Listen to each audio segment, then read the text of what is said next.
விருதுநகர் மாவட்டம் கிருஷ்ணன் கோவிலில் கல்வி பணியில் கடந்த 34 ஆண்டுகளாக சிறப்பாக சேவையாற்றி வரும் VPMM கல்வி நிறுவனங்கள், கலை மற்றும் அறிவியல் கல்லூரி, பொறியியல் கல்லூரி, நர்சிங் கல்லூரி, கல்வியியல் கல்லூரி உள்ளிட்ட பல்வேறு கல்வி நிறுவனங்கள் ஒரே வளாகத்தில். இந்தியாவிலேயே தமிழ்நாட்டில் தான் பால் விலை ரொம்ப கம்மி. மற்ற மாநிலங்களெல்லாம் 45 ரூபாய்க்கு மேலே தான் இருக்குது பால் கொள்முதல் விலை. விற்பனை விலையும் அந்த கொள்முதல் விலைக்கு தகுந்த மாதிரி மற்ற மாநிலங்களில் விலையை ஏற்றி தான் விற்கிறாங்க. தமிழகத்தில் மெட்ராஸுக்கு ஒரு நாள் ஒன்றுக்கு 50 லட்சம் லிட்டர் பால் தேவை. நம்ம ஆவினில் கொடுக்கறது எவ்வளோ கொடுக்குறோம்? 15 லட்சம் லிட்டர் தான் பால் கொடுக்குறோம். மிச்சம் 35 லட்சம் லிட்டர் பாலை வெளி மாநிலங்களில் இருக்கிற வியாபாரிகள், தனியார் கம்பெனிகள் எல்லாம் தமிழகத்தில் வந்து கொள்முதல் பண்ணுறாங்க 45 ரூபாய்க்கு. 45 ரூபாய்க்கு அவங்க கொள்முதல் பண்ணுறாங்க. இப்படி கொள்முதல் பண்ணி கொண்டு போய் எங்கே வைக்கிறாங்க? எல்லா பாலையுமே சென்னையில் தான் வைக்கிறாங்க. சென்னையிலேருந்து வெளியே போகல. ஆனால் ஆவினுக்கு பால் ஊற்றுற பால் உற்பத்தியாளர்களுக்கு மட்டும் கொள்முதல் விலை ஏறாமல் இருக்கிற காரணத்தினால அவங்க அரசியல் பண்ணிக்கிட்டு விற்பனை விலையை ஏற்றக்கூடாதுன்னு நினைக்கிறாங்க. அரசியல்வாதிங்க வாங்கி குடிக்கிற நுகர்வோருக்கு எவ்வளோங்க 30 இருக்குது. ஆவின் பாலுக்கும் பிரைவேட்டு பாலுக்கும் விற்பனை விலை 30 ரூபா டிஃபரன்ஸ் இருக்குது.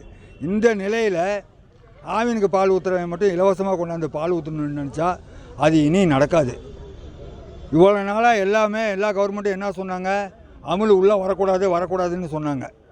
ஆனால் இன்றைக்கி உற்பத்தியாளர்களே அமுலை தேடி போகிற நிலமை தமிழ்நாடு அரசும் ஆவின் நிர்வாகமும் உருவாக்கி விட்டுருச்சு. எங்களை பொறுத்த வரைக்கும் பாலை எங்களுக்கு விற்றுக்க தெரியும். எங்களால் கொண்டு டவுனில் இல்லைன்னா டெல்லி வரைக்கும் எங்களுக்கு பாலை கொண்டு போக முடியும். அந்த வாய்ப்பெல்லாம் எங்களுக்கு இருக்குது. இன்றைக்கி இதை பயன்படுத்துவதா வேணாமான்னு தமிழ்நாடு அரசும் ஆவின் நிர்வாகமும் முழுமையாக தெரிஞ்சுக்கணும். ஆனால் நாங்கள் வந்து இனிமேல் கெஞ்சிக்கிட்டுலாம் இருக்கிற மாதிரிலாம் இல்லை. எங்களுக்கு பாலை விற்கிறதுக்கெலாம் இடம் இருக்குது. பால் உற்பத்தியாளர் வந்து நேரடியாகவே இன்றைக்கி சங்கத்தை விட்டு வெளியே போய்கிட்டு இருக்காங்கன்னா ப்ரைவேட்டில் தமிழ்நாட்டில் இருக்கிற ப்ரைவேட் கம்பெனிக்கிட்ட போகிறாங்க. ஆனால் நாங்கள் ப்ரைவேட் கம்பெனிக்கிட்ட போக விட மாட்டோம். அதே 45 ரூபாய்க்கு டெல்லிக்கு நாங்கள் பால் வாங்கி அனுப்புவோம். அதில் நாங்கள் தெளிவாக இருக்கிறோம்.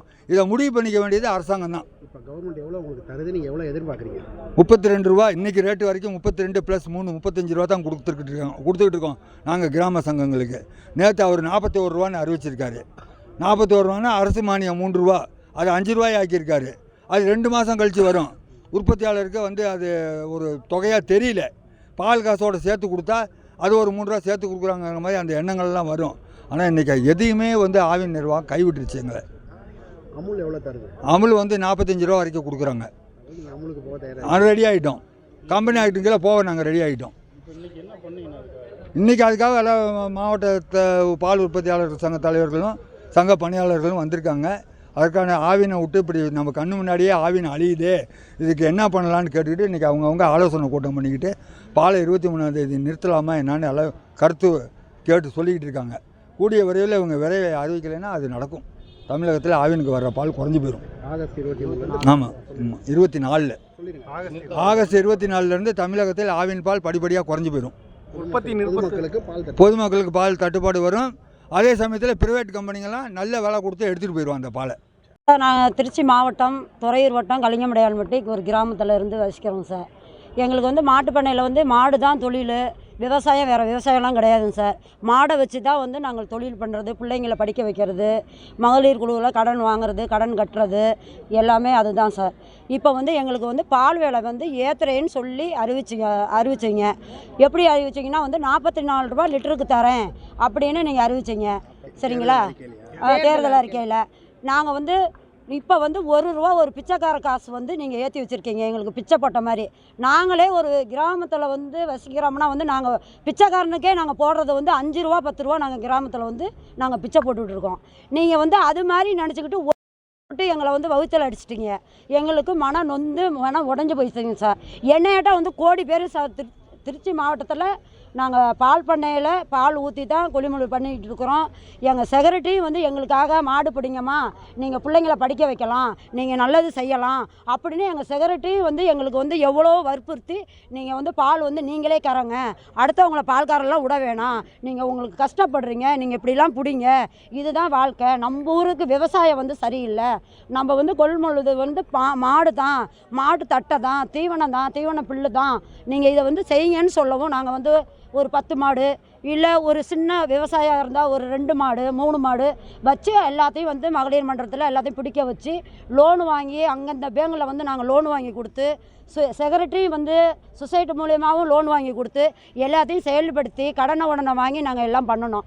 இப்போ நீங்கள் வந்து நான் 1 ரூபா நான் வந்து செலவு இல்லாத நான் சிஎம்மாக ஆகிட்டேன் அப்படின்னு அவங்க கையை தூக்குறாங்க. ரைட்டு, 1 ரூபா வந்து சிஎம் சார் வந்து 1 ரூபாய்க்கு வந்து நீங்கள் வந்து இல்லாத வந்துட்டீங்க. இன்றைக்கி அந்த 1 ரூபாயை எங்களை பிச்சை போட்டு வந்து எங்களை எவ்வளவோ நீங்கள் இறக்கி விட்டீங்க.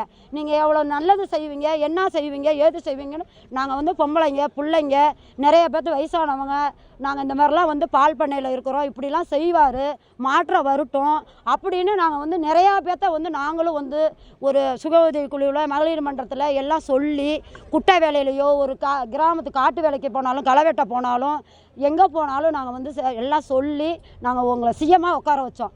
நீங்கள் வந்து எங்கள் வகுத்தில் வந்து 40 நீங்கள் அறிவித்ததை வந்து என்ன சொல்லி தேர்தல் அறிக்கையில் விட்டீங்க, 44 ரூபான்னு சொல்லி தான் நீங்கள் அறிவிச்சிங்க. ஆனால் நீங்கள் வந்து எங்களை வந்து என்ன பண்ணியிருக்கிறீங்க, எங்கள் வகுத்தில் மண் அடிச்சுட்டு நீங்கள் வந்து சாப்பிட்டுட்ருக்கீங்க. ஆனால் 1 ரூபா நீங்கள் ஏற்று எங்களை வந்து கொச்சப்படுத்திட்டீங்க. எங்களுக்கு ரொம்ப அவமானமாக இருக்குது. அப்போ வந்து கேட்குறவங்கக்கிட்ட என்னால் பதில் சொல்ல முடியல. நீ குழுவில் வந்து ஒரு பணம் எடுத்து கொடுக்குற, பேன் கார்டை எடுத்துறீங்க அப்படின்னு சொல்கிறப்ப நம்பிக்கையாக நாங்கள் வந்து செஞ்சோம். நீங்கள் வந்து 1 ரூபா நீங்கள் ஏற்ற லிட்டருக்கு எங்களுக்கு 50 ரூபா எங்களுக்கு காசு ஏற்றி ஆகணும். சரியா? இல்லை அப்படின்னா வந்து 25, 24, 27க்குள்ளே நாங்கள் தகுந்த நடவடிக்கை நாங்கள் மக்களை வச்சு ஏற்பாடு பண்ணுவோம். கிராமம் தான் கொள்முதல் வந்து நாங்கள் பண்ணித்தான் ஆகணும். இல்லையா நாங்கள் தனியாருக்கு நாங்கள் ஆவின் எல்லாமே சேர்ந்து மக்கள் சேர்ந்து கிராமத்தில் தனியாருக்கு நாங்கள் இப்போ எங்களை விட்டுருங்க, நாங்கள் தனியாருக்கு நாங்கள் ஊற்றிக்கிறோம். நாங்கள் என்னமா நாங்கள் பண்ணுறது, பிள்ளைங்களை படிக்க வைக்கிறது.